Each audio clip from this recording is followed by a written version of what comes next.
우리가 예수 그리스도를 믿고 난 다음에 우리의 마음에 한 가지 지진이 일어납니다. 어떤 지진이 일어나냐면 예수 그리스도를 믿으면 그 다음부터 우리의 마음의 주인이 누굽니까? 누구예요? 예수님이지요. 그런데 예수님이 우리 중심에 오셔서 예수님이 우리 주인이 되어야 되는데 예수님이 들어오셨다가 우리의 마음에 자아가 있기 때문에 이 자아가 우리의 중심을 빼앗을 때가 참 많습니다. 그래서 사도 바울이 뭐라고 얘기를 하냐면 갈라디아서 5장에 보면 자기의 정과 욕심을 십자가에 못 박느니라 라고 얘기합니다. 왜 사도 바울이 그렇게 얘기했을까요? 정과 욕심을 매 순간 못 박지 않으면 그것이 자기의 가슴을 채워버리기 때문에 그런 고백을 하지요. 이 말을 하기 전에 또 사도 바울이 그런 얘기도 합니다. 육체의 소욕과 성령이 서로 다투고 있는 모습을 형상화해서 갈라디아서 5장 말씀에 이야기를 하지요. 그만큼 예수 그리스도를 구주로 영접했지만 내 마음의 중심에 예수님을 모신다는 것 참 쉽지 않습니다. 많이 배운 사람이나 적게 배운 사람이나 많이 가진 사람이나 적게 가진 사람이나 군중 속에 있거나 고독한 가운데 혼자 있거나 다 동일한 죄를 범하는 게 있는데 그게 뭐냐 하면 하나님을 우리 중심에 두지 못하고 있다는 거지요. 목사님 저도 자유롭지 않습니다. 아마도 이 죄는 누구부터 시작을 했냐 하면 아담으로부터 시작하지 않았을까 생각이 들어요. 아담이 무슨 죄를 범했습니까? 하나님과 같이 되려고 했지요. 그래서 하나님 자리에 누구를 세우려고 했습니까? 자기 자신을 세우려고 했습니다. 그때 이후로 모든 인간은 늘 자기의 가슴 가운데 누구를 세우려고 해요? 자기 자신을 세우려고 하는 죄를 짓고 있다는 거지요. 모든 죄의 근원이 여기서부터 출발한다고 보시면 돼요. 광야를 제가 주일날 말씀드렸지만 광야를 걷는 이유가 여기에 있습니다. 우리의 마음의 주도권 싸움이거든요. 광야를 통과하면서 하나님을 온전한 내 주인으로 섬기게끔 하는 그 과정이 광야 같은 삶입니다.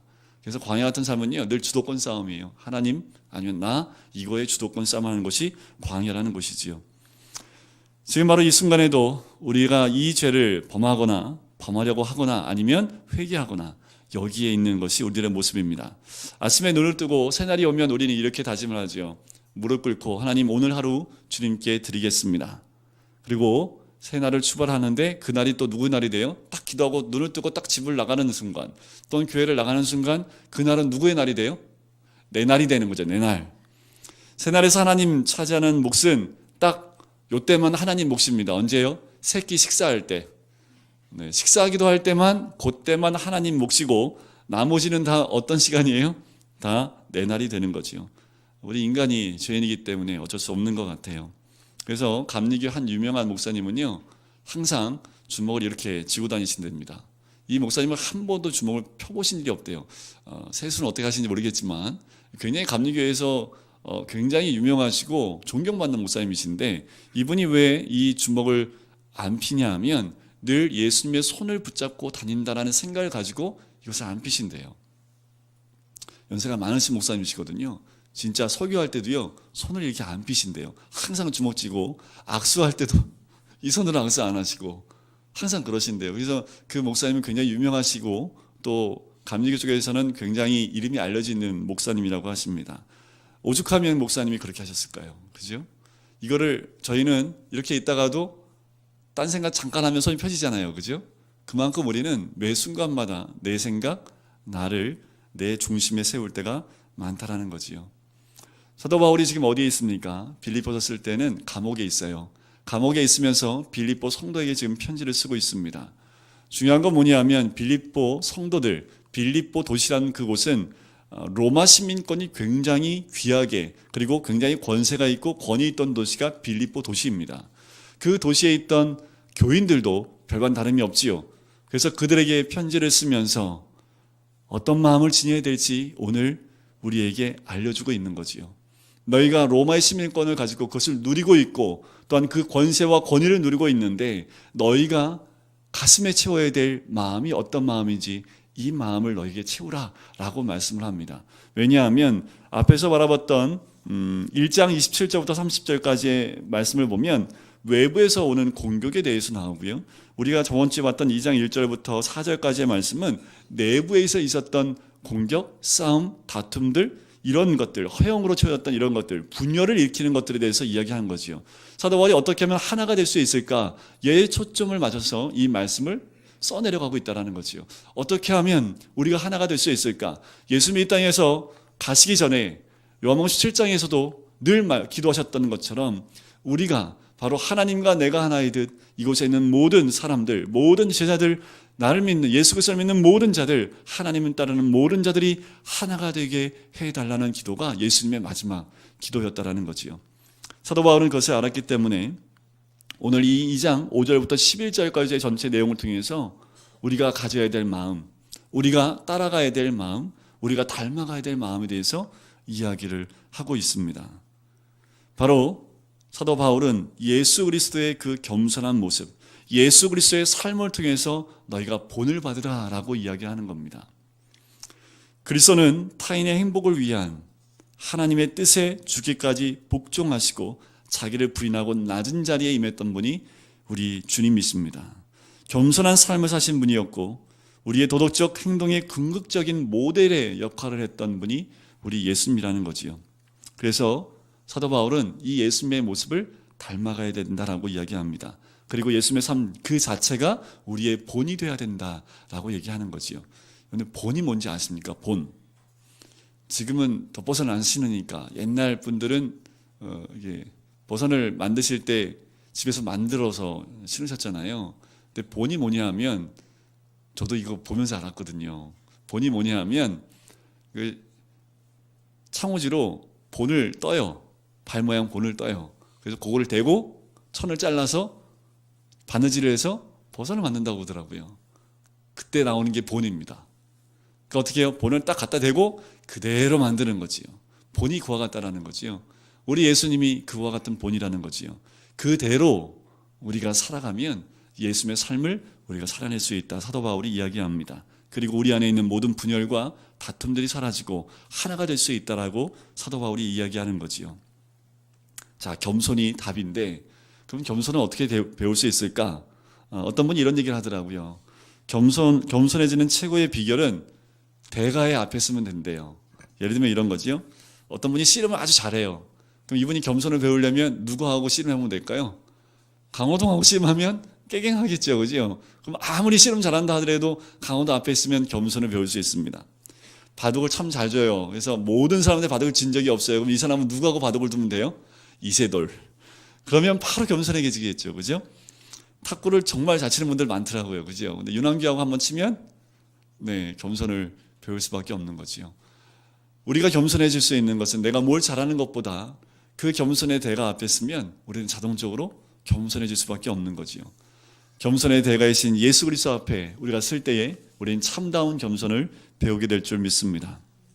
본문은 이와 같이 겸손의 본을 제시하는 윤리적인 내용이지만 이 안에는 우리 신앙의 정수가 녹아들어져 있습니다. 심오한 기독론이 담겨져 있거든요. 그래서 그거 아십니까? 이 2장 5절부터 11절까지 내용 가지고요. 수백 권의 책이 나왔습니다. 신학교에 가서도 이거 다 못 배워요. 주석이 어마어마하고요. 여기 나온 책만 해도 수천 권이 나올 만큼 어마어마한 분량의 책이 이 2장 5절부터 11절 내용으로 나왔습니다. 저도 다 못 읽었거든요. 근데 그걸 읽으면 머리가 더 아프더라고요. 왜 그러냐 하면 이걸 신학적으로 푸니까 쉽지 않은 거지요. 그런데 사도 바울이 이 기독론의 정수인 이 이야기를 왜 썼을까? 그냥 예수님이 이 땅에 오셨다는 것을 간단하게 겸손으로 이해할 수 있었을 텐데 사도 바울이 특별히 이 예수 그리스도에 대한 기독론의 정수를 여기다 적은 이유가 있겠지요. 예수 그리스도의 이 모든 모습들, 이걸 통해서 우리가 그 삶을 배울 뿐만 아니라 예수님이 이 땅에 오신 모습을 통해서 우리가 어떻게 하나님께로 나아가는지도 우리가 배울 수 있는 거지요.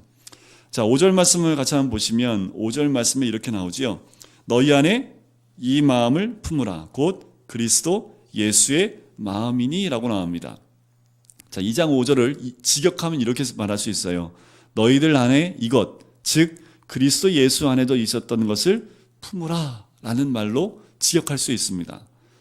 너희들 안에 라는 말은요, 너희들의 마음 속에 라는 뜻이고요. 품으라 라는 말은 태도를 가지라는 뜻입니다. 다시 말씀을 드려서 번역을 해보면 이렇게 됩니다. 너희들의 마음들 속에 그리스도 예수 안에 있었던 삶의 태도를 품으라라는 말이지요. 그리스도 예수의 마음을 가지라는 것은 바로 그분의 삶과 그분의 태도를 말하는 거지요. 본문에서 바울은 그리스도의 삶과 죽음을 그리스도인들에게 모범으로 제시하고 있다라는 겁니다. 빌립보 교인들이 그리스도처럼 살고 그리스도처럼 죽는다면 서로 간에 불화가 있을 수 없고 이 분쟁의 문제가 해결되고 하나가 될 수밖에 없겠지요. 그래서 이 5절 말씀을 우리에게 던지고 있는 거지요. 그렇다면 나는 그리스도 예수 안에 있었던 삶의 태도를 나의 것으로 얼마나 삼고 있는지, 이게 중요합니다.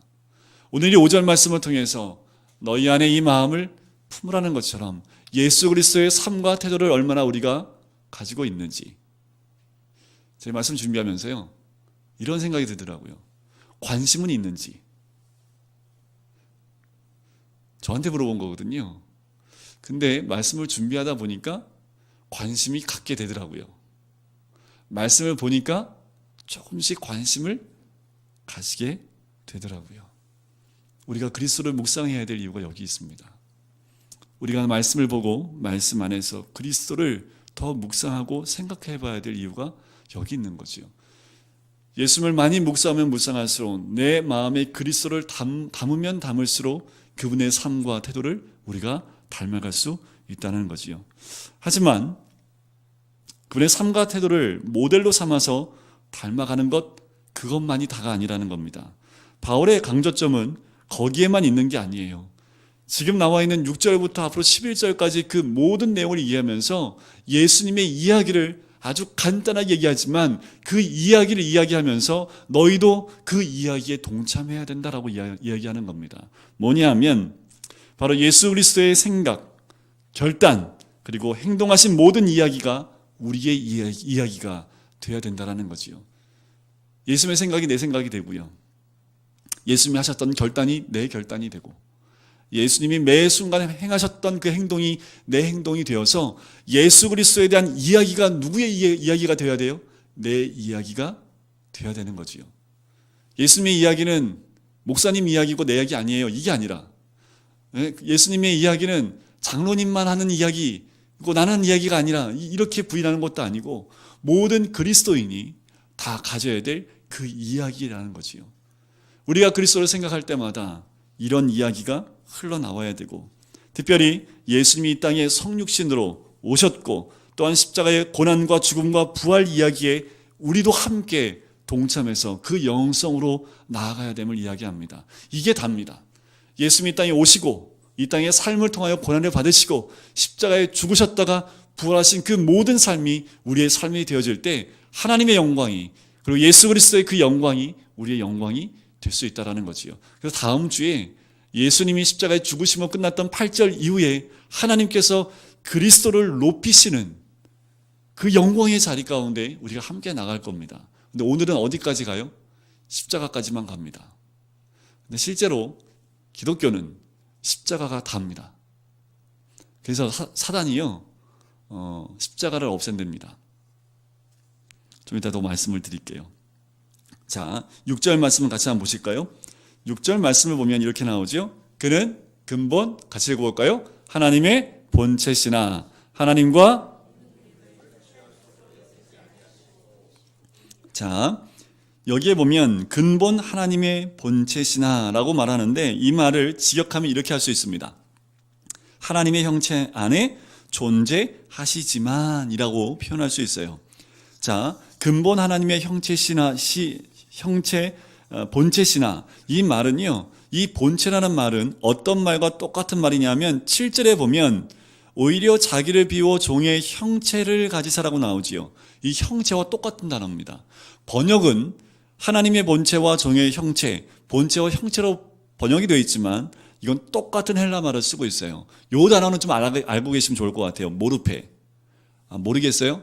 그럼 모르페 하시면 됩니다. 자, 형체 또한 본체, 이 말은 똑같은 단어를 쓰고 있는데 모르페라는 단어를 쓰고 있다는 거지요. 자, 그렇다면 이 두 단어, 똑같은 단어 썼다면 이 본체나 형체, 이 모르페라는 말은 하나님에게도 쓸 수 있고 종에게도 쓸 수 있는 단어라는 거지요.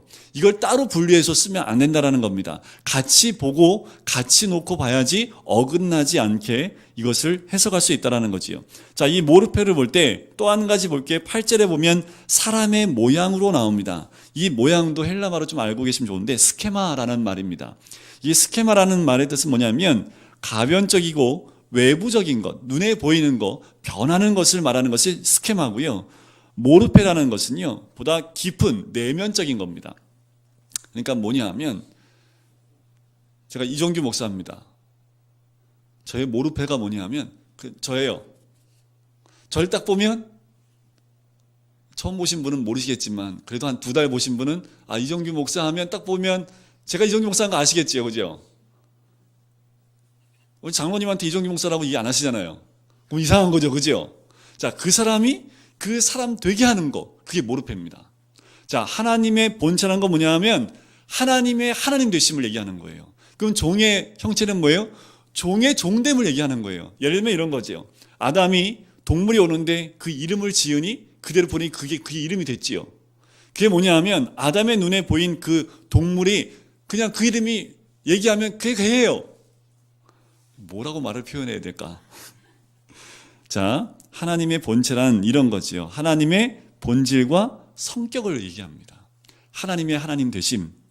바로 예수님은 근본 하나님의 하나님 되심이었으나 라고 얘기하는 거지요.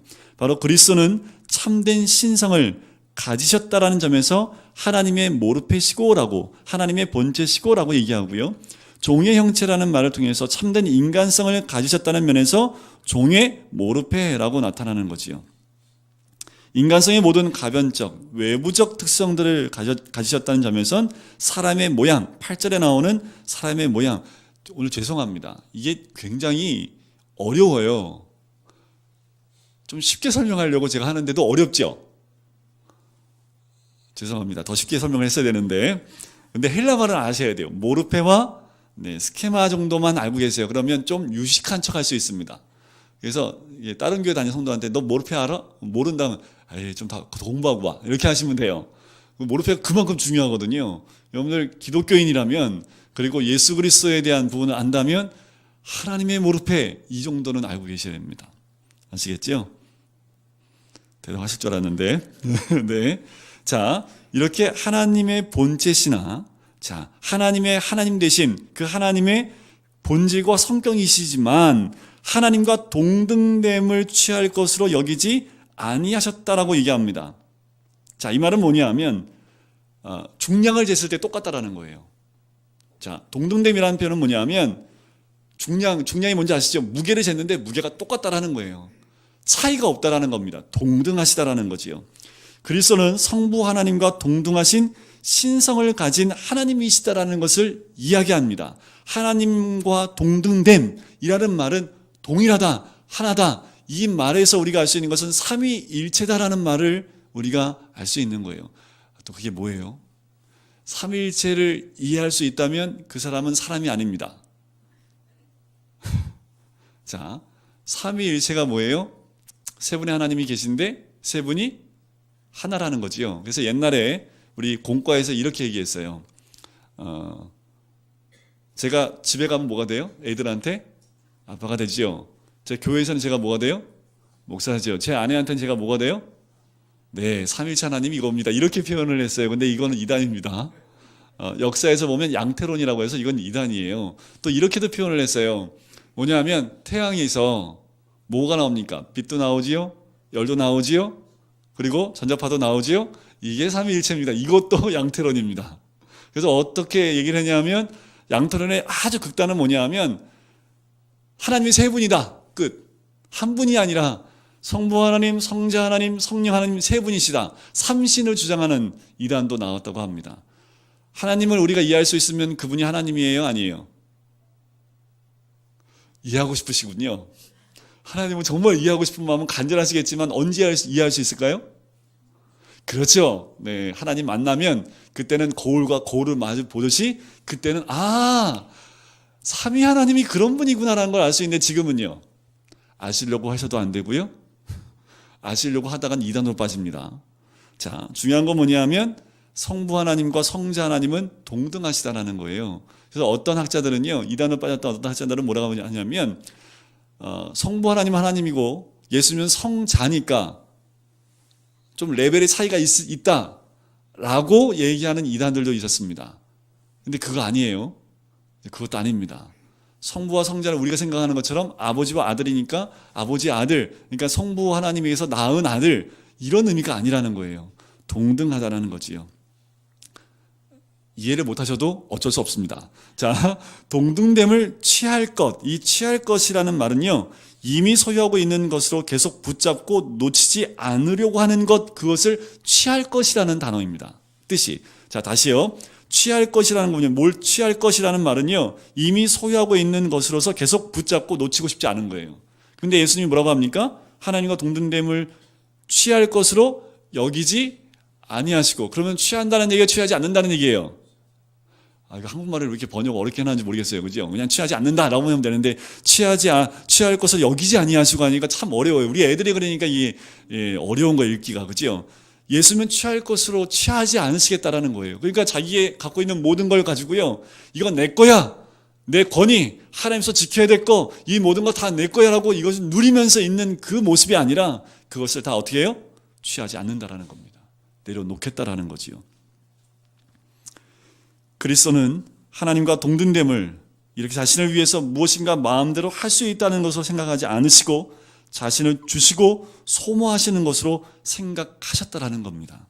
모든 것을 자기 자신에게로 취하는 것으로 여기지 않으시고요, 남들을 위해서 모든 것을 주시는 것으로 여기셨다라는 거예요. 다시 말씀을 드리면 그리스도에게 있어서 하나님과 동등됨은 얻는 것이 아니라 주는 것이다 라는 거지요. 이기적인 손으로 꽉 쥐어주는 것이 아니라 예수님 뭐라고 하시는 거예요? 손을 벌려서 놓아주는 것, 그것이 하나님과 동등됨을 취할 것으로 여기지 아니한다라는 겁니다. 충분히 누릴 수 있고 그 권세와 권위를 충분히 이기적인 것도 아니죠. 자기 거니까 누릴 수 있는 건데 그것을 뭐예요? 주는 것으로 주님이 놓아놓으셨다라는 거지요. 이 사실 통해서 알 수 있는 것은 뭐냐면 하나님의 본질에는 자기 중심적인 요소가 전혀 없다라는 겁니다. 이거 굉장히 중요합니다. 우리 하나님한테는요, 자기 중심적인 요소가 없어요.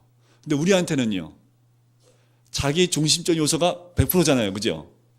우리 아이들 키워보면 알아요. 그죠? 어릴수록 무슨 말을 제일 먼저 할까요? 내가 내 거. 지금 우리 막내딸이 둘째하고 계속 싸우는 게 오빠 건 다 내 거예요. 그리고 오빠 가서 때려요. 그러면 둘째도 화나서 또 때리지요. 그래도 이건 내 거예요. 오빠 거도 내 거, 아빠 거도 내 거. 네, 아내가 아빠는 내 거야 그러면 아니래요. 아빠도 내 거, 엄마도 내 거, 무조건 내 거예요. 그러니까 우리 어렸을 때부터 내 거라는 것으로 100% 채워져 있는 사람들이에요. 예수 그리스도를 만나야지 내 거를 내려놓을 수 있지요. 자, 예수님 몇 번 만나야지 내려놓을 수 있을까요? 이렇게 표현하셨어요. 신앙으로 성숙한 사람일수록 많이 내려놓은 사람입니다. 신앙으로 예수님을 더 깊이 만나는 사람일수록 내게 없는 사람이에요. 자기가 없는 사람이라는 거지요. 그러니까 하나님한테는 자기가 있어요, 없어요? 자기 중심한 게 없어요. 그러니까 예수님은 자기 중심이 없으니까 어떻게 해요? 다 내려놓을 수 있는 거지요. 복음서를 보면요, 예수께서 자신의 능력을 자기 유익을 위해서 쓰신 적이 한 번도 없습니다.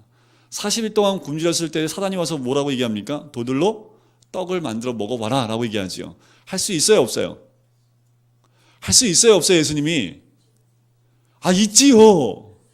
충분히 있죠. 오병이어도 했는데 그걸 못 하시겠어요? 근데 안 하세요. 사람이 떡으로만 살 것이 아니라 하나님 입에서 나오는 말씀으로 살 것이다. 만약에 예수님이 떡으로 먹었으면요, 돌을, 그러면 기독교는 능력의 종교가 됩니다. 다시 설명드릴게요. 우리 기독교가 잘못된 종교처럼 되는 게 능력의 종교로 바꿔가기 때문에 그래요. 능력. 주 안에 있으면 모든 능력을 행할 수 있다. 능력. 근데 예수님 이 땅에서 어떤 능력을 행하셨나요? 어떤 능력을 행하셨어요? 자기를 위해서 능력을 행하셨어요? 아니면 많은 죽어가는 영혼들을 위해서 능력을 행하셨습니까? 예수님의 가장 큰 능력은 십자가의 죽으심으로 나타난 능력이지요. 모든 자들의 죄를 다 감당하신 능력 외에는 그보다 더 큰 능력이 어디 있습니까? 그런데 이 땅에 있는 기독교는 어떤 능력을 나타내기를 원해요? 사람들한테 과시할 능력, 사람들한테 보여주는 능력, 그 능력을 보여주기 위해서 어쩌면 기독교 안에 능력의 종교로 자리 잡는 것이 아닌가. 근데 예수님은 그것을 말씀하신 적이 없어요. 예수님 스스로도 그 능력을 나타내신 적이 없습니다. 영혼을 살리기 위해서, 그들을 죄에서 구원하기 위해서 능력을 나타내신 적은 있습니다. 그것은 자신을 위해서 나타낸 능력이 아니라는 거지요. 예수님이 자신을 위해서 쓰셨다면 어쩌면 우리 기독교는 능력의 기독교로 바뀌지 않았을까라는 생각을 해보게 됩니다. 7절 말씀을 같이 한번 읽어볼까요? 7절입니다. 오히려 자기를 비워 종의 형체를 가지사. 자, 이 7절에서는요, 가장 핵심다는 그 문장이 있는데 세 개의 문장이 있죠. 자기를 비우고 종의 형체를 가졌고 사람들과 같이 되었다. 세 개의 문장이 있는데 이 세 개의 문장 가운데 핵심 문장은 자기를 비웠다라는 겁니다. 그럼 나머지 두 문장은 뭐냐 하면, 죄송합니다, 분사구문이라고요.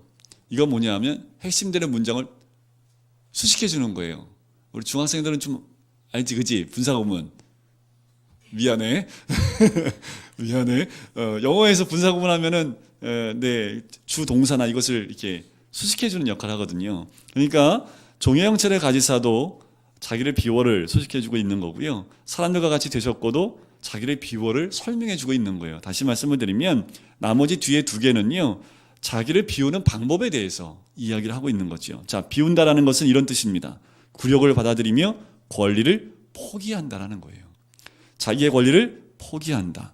자, 무엇을 비우셨다고 하지 않고 자기 자신을 비우셨다라고 얘기를 하지요. 예를 들면 이런 거예요. 이게 이제 비유적인 표현인데, 재산을 비웠다 라는 표현 안에는 이런 뜻이 있죠. 내 모든 재산을 가난한 자들을 위해 썼다. 그 말을 재산을 다 비웠어 라는 표현으로 쓸 수 있겠지요. 그와 똑같이 자기를 비웠다라는 그 말은 사람들을 위하여 자신을 전적으로 내어주심으로써 자신의 전부를 쏟아 부으셨다라는 의미가 자기를 비웠다라는 거지요. 누구를 위해서 부으셨다고요? 나를 위해서 부으셨다고요. 우리를 위해서 자기 자신을 다 쏟아 부으셨다라는 말이 자기를 비워라는 거예요. 이 물을 제가 말씀으로 비우잖아요. 그죠? 이 물은 저를 위해서 먹혀지는 거잖아요. 그죠? 예수님이 이 물이 비워지듯이 우리를 위해서 다 비워내셨다라는 겁니다. 어떤 방법으로요? 종의 형체를 가졌다라는 거지요. 자, 아까도 말씀드렸지만 이 형체는 모르페입니다. 종의 본질적인 속성들을 이야기하는 거죠. 종의 형체를 가졌다라는 건 뭡니까? 그 종의 본질과 속성을 다 가졌다라는 의미예요. 자, 예수께서 종의 형체로 나타나셨다는 것은 하나님의 속성을 잃어버렸다는 의미가 아닙니다. 이게 이제 우리가 또 이해하면 안 되는 부분, 그냥 믿어야 될 부분이죠. 100% 하나님의 모습이지만 100% 종의 형체인 인간의 모습, 인간의 본질의 모습도 100% 가지고 있는 상태. 그 상태가 우리 예수님의 모습이라는 거예요. 이거를 이해하시려고 하면 우리 머리는 IQ가 1000이 넘어도 이해할 수 없는 거지요. 이건 이해할 것이 아니라 믿어야 될 것이지요. 예수는 하늘에서 누리시던 영광스러운 모르페를 비우고 땅에 내려와 전혀 영광스럽지 않은 모르페를 입으셨다라는 겁니다. 그렇다고 해서 하늘에 있는 그 모르페를 다 100% 비워버리고 새로 땅의 것을 채웠다는 의미가 아니라는 걸 꼭 기억해 놓으셔야 됩니다. 그런데 굳이 노예의 신분인 사람의 모르페를 이야기한 이유가 무엇일까라는 거지요. 이 말을 들었던 제자들은요, 우리 예수라는 한 사람을 통해서 하나님을 보았듯이 제자들도요, 예수 그리스도를 통해서 하나님을 봅니다. 그래서 예수님이 종으로 오셨다는 그 표현 안에 제자들도 어떻게 해요? 예수 그리스도와 똑같이 그리스도의 종, 그리스도의 노예라는 표현을 쓰기 시작했다는 거지요. 사도 바울이 늘 쓰는 표현이 그잖아요. 그리스도의 종, 그리스도의 노예, 예수의 흔적. 이 말을 한 이유가 뭐냐면 예수님이 이 땅 가운데서 누누이 말씀하셨다는 것이 이 땅의 종의 모습으로, 그래서 고난의 종이라고 이야기를 합니다. 마가복음 10장 45절에 보면 이런 말이 있어요. 인자는 섬김을 받으러 온 것이 아니라 섬기려 왔으며 많은 사람을 구원하기 위하여 치를 몸값으로 자기 몸을 내주러 왔다라고 예수님이 말씀을 합니다. 바로 예수님은 고난의 종으로 인식이 됐고 그 예수의 종으로 모든 제자들이 표현하기 시작했다라는 거지요.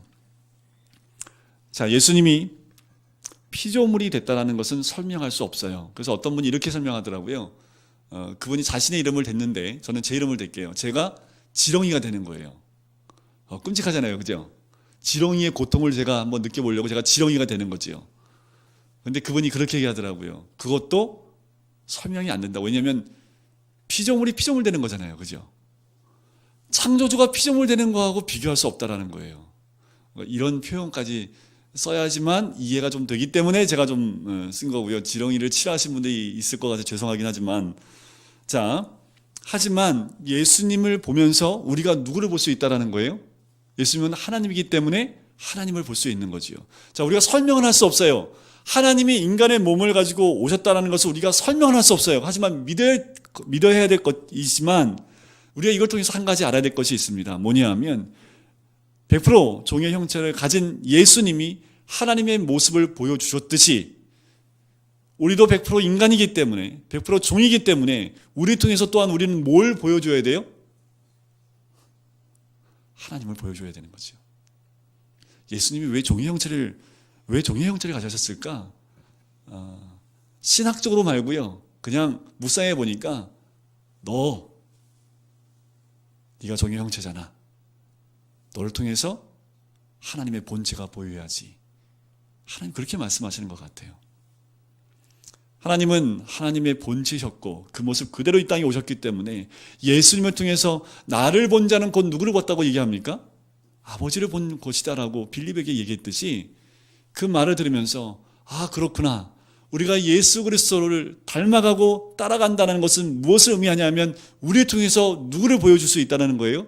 하나님을 보여줄 수 있다는 거지요. 삶의 목표가 이제 달라졌어요. 신앙의 목표가 구원이 목표가 아니라 우리 삶의 목표가 뭐가 되어야 돼요? 내 남편한테 내가 뭘로 보여야 돼요? 우리 아내한테 뭘로 보여야 돼요? 자식한테 뭘로 보여야 돼요? 이제 집에 가고 힘들어 죽겠네, 그죠? 자식한테 하나님 보인다는 것 자체가 불가능하잖아요, 그죠? 아내한테 남편이 하나님처럼 보인다는 건 권위를 채우려고 하나님처럼 섬겨 이럴 때는 쓸지 모르지만 우리를 통해서 그리스도의 모습이 드러나서 당신을 보니까 예수님 보는 것 같아. 이 말을 아내한테 들었다면요, 그분은 성자입니다. 남자보다 여자가 많으시니까 남편한테 아내가 당신 보니까 예수님 보는 것 같아. 이 말 들으면 신앙생활 다 한 거죠. 밖에 나가면 그분은 영락 없어요. 그리스도인. 걸어가는 것도 예수님처럼 걸어 다니시고요. 밥 먹을 것도 누구처럼 먹어요? 물 마시는 것도 물을 한번 마시면 예수님처럼 보이십니까? 네. 물 마시는 것도 예수님처럼. 아마도 예수님이 그것을 우리에게 알려주시는 것이 아닌가라는 생각을 해보게 됩니다. 고린도서 4장 5절 말씀에 이런 말씀이 있어요. 우리는 우리 자신을 전하는 것이 아니라 예수 그리스도를 주님으로 선포합니다. 우리는 예수로 말미암아 우리 자신을 여러분의 종으로 내세웁니다. 이것이 바로 예수님을, 하나님을 보이는 모습이기도 하지요. 예수께서 노예의 형체를 가지고 땅에 오셨다는 것은요, 사람 중에서 가장 낮은 형체의 모습으로 오셨다는 뜻일 뿐만 아니라 노예 상태에서 해방시키기 위해서 그 모습으로 이 땅에 오셨다는 것을 이야기하는 겁니다. 또한 사람과 같이 되셨다는 것, 그것은 사람들의 형상으로 되셨다는 거지요. 모든 면에서 예수님은 누구의 모습이라는 겁니까? 사람과 똑같다라는 거지요. 자, 8절 오늘 말씀 마지막 부분인데요. 8절 말씀을 같이 한번 볼까요? 시작. 사람의 모양으로 나타나사 자기를 낮추시고. 자, 여기에도 한 문장 안에 주동사는 낮추셨다라는 것이 주동사입니다. 그리고 사람의 모양으로 나타나셨다와 죽기까지 복종하셨다는 두 분사 구문으로 되어져 있는 거지요. 어떻게 낮춰졌느냐 하면 사람의 모양으로 낮춰졌고 죽기까지 복종함으로 낮추어졌다라고 얘기하는 겁니다. 자, 자기를 낮추셨다라는 말은 자기를 철저하게 굴복하고 자기를 부인하고 자기 희생을 통해서 자신을 낮추셨다라는 겁니다. 이게 겸손이지요. 겸손의 극한의 모습, 자신을 낮추시는 것으로 표현하는데 어떤 모습으로요? 사람의 모양으로 나타나사 그것으로 자신을 낮추셨다라는 얘기입니다. 이 모양은 아까도 말씀드렸지만 외형 면에서 보더라도 틀림없는 100% 사람으로 나타나셨다. 사람의 모양으로 낮추셨다라는 그 의미라는 거지요. 나타나셨다는 말은요, 발견되었다라는 말로 쓰일 수 있습니다. 사람으로 발견되었다라는 거지요. 자, 본 뜻은 이런 거예요. 예수께서 사람의 약한 모습을 그대로 지니고 나타나셨다라는 의미지요. 예수님이, 신이, 하나님이 사람의 연약한 그 모습으로 그냥 나타난 거예요. 안 먹으면 배고파요. 다치면 아파요. 베이면 피가 나요. 그 연약한 모습으로 나타나셨다라는 의미입니다.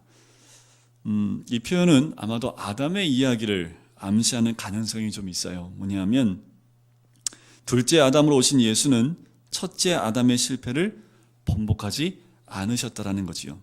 예수님은 눈이 밝아지고 하나님처럼 되려는 유혹에 빠지지 않고 오히려 자기를 비우고 영광을 버렸으며 자기를 낮춰 주기까지 순종하심을 통해서 회복했다라는 겁니다. 아담은 눈이 밝아지고 하나님처럼 되기 위해서 죄를 범했다면 둘째 아담이신 예수님은 인간으로 오셔서 자기를 가장 낮은 곳에 낮추기까지 순종하심을 통해서 어떻게 해요? 회복시켰다라는 거지요. 또한 죽기까지 복종하셨으니 곧 십자가에 죽으십니다. 바로 죽기까지 복종하셨다는 것은 완전한 복종을 의미합니다. 히브리서 5장 8절에 보면 이런 말씀이 있어요. 그가 아들이시면서도 받으신 고난으로 순종함을 배웠다라고 이야기하지요. 극도의 낮아지심을 말하는데 죽음도 보통 죽음이 아니라 어디에서의 죽음이에요? 십자가의 죽음이라는 거지요.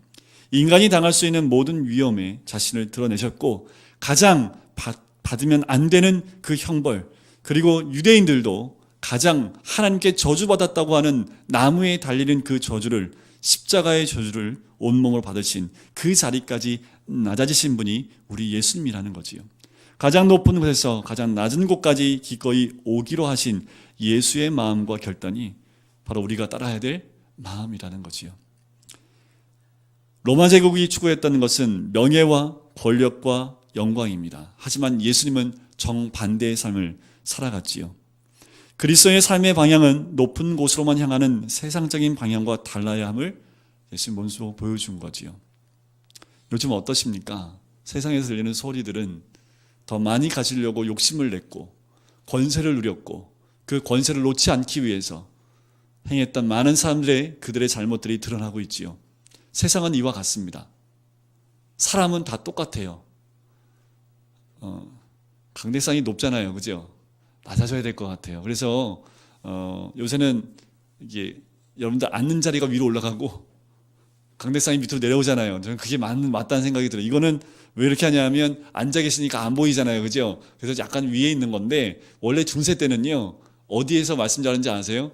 중간 위에 있어요.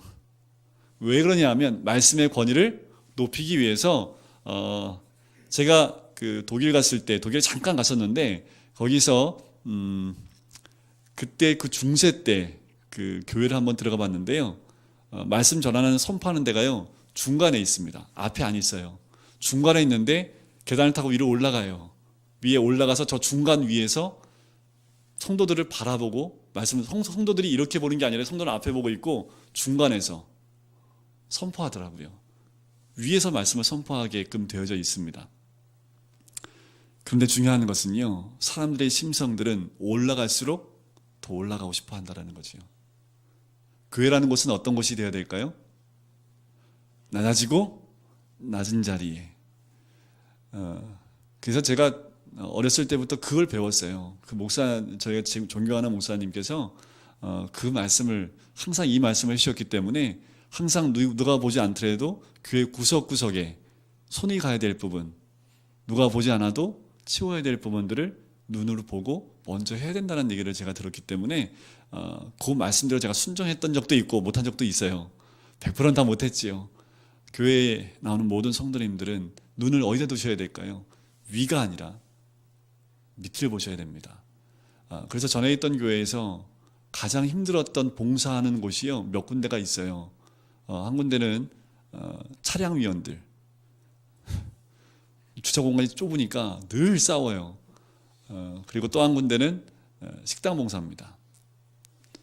식당 봉사하신 분들은 얼굴을 드러낼 방법이 없어요. 늘 식당에 있어가지고 밥만 주고 끝나면 설거지만 하니까 늘 눈에 보일 수가 없어요. 그런데 하나님이 정말 원하시는 자리가 어딜까라는 거지요. 교회에서는 어쩌면 주방 안이 그 자리가 아닐까라는 생각이 들어요. 여러분들 생각하시기에 교회에서 여기가 제일 낮은 자리야, 거기가 정답입니다. 우리는 다 어디가 있어야 돼요? 이번 주일부터 주방에 그냥 사람이 가득가득 차고 넘쳐서 밥 먹을 사람은 없고 준비하는 사람만 있을지 모르겠지만 사람의 본성은 높아지기 원하는 거지요. 목사님 저도 높아지는 것보다 낮은 자리에 있는 것이 더 정답이라고 저는 생각을 합니다. 누구든 어떤 직책을 가졌던 어떤 위치에 있든 내가 있는 그곳이 좀 높은 곳이라면 다시 한번 내가 낮은 곳으로 내려올 때 하나님의 귀한 뜻을 이뤄내게 될 줄 믿습니다. 무디 선생님이 한 일화를 한 번만 말씀드리고 우리 같이 찬양하고 기도할게요. 무디 선생님 누군지 아시죠? 세인트루이스에서 집회를 마쳤을 때 안내위원들이 이렇게 얘기했대요. 이 세인트루이스의 지주들이 당신을 좀 만나보고 싶어 합니다 라고 얘기를 했답니다. 그날 설교를 했는데 대성공을 했답니다. 많은 사람들이 은혜를 많이 받았다고 탐복하면서 칭찬을 했답니다. 그래서 유명 인사들이 무디 선생을 만나려고 대기하고 있었다고 합니다. 이 말을 전해 들은 무디는 조용히 뒷문으로 빠져서 자기 방으로 들어갔대요. 사람들이 막 항의하기 시작했대요. 왜 이런 무례를 행했냐고. 무디는 칭찬과 아부의 말을 들으려고 기다리는 것이 두려워서 그랬다고 답변을 했답니다. 그리고 자기를 보내신 주님에게 먼저 결과를 보고 드리려고 그랬다라고 이야기했답니다. 우리는 하나님이 무디를 쓰신 이유를 여기서도 찾아볼 수 있다라는 거지요. 무디가 즐겨 썼던 한 문장이 있습니다. 이 문장이에요. 믿음은 최고를 얻고 사랑은 최고를 이루나 겸손은 최고를 보전한다. 결국 주님의 그 겸손을 통해서 이 땅 가운데 변함없는 이 복음의 메시지가 이 시간까지 우리에게 나눠지는 줄 믿습니다. 다음 주에는 우리가 이렇게 십자가에 죽으신 우리 예수님을 다시 하나님이 영광의 자리로 올리시는 그 모습, 여러분들 우리가 이 땅의 삶이 십자가에서 죽기만 하면 얼마나 고달플까요? 그런데 예수님은, 우리 하나님은 우리 예수님 십자가에만 그 죽음의 자리만 놓아두신 것이 아니라 다시 어디까지요? 하나님의 영광의 자리까지 올리신다라는 거지요. 다음 주에는 그 영광을 함께 나누는 시간을 가질게요.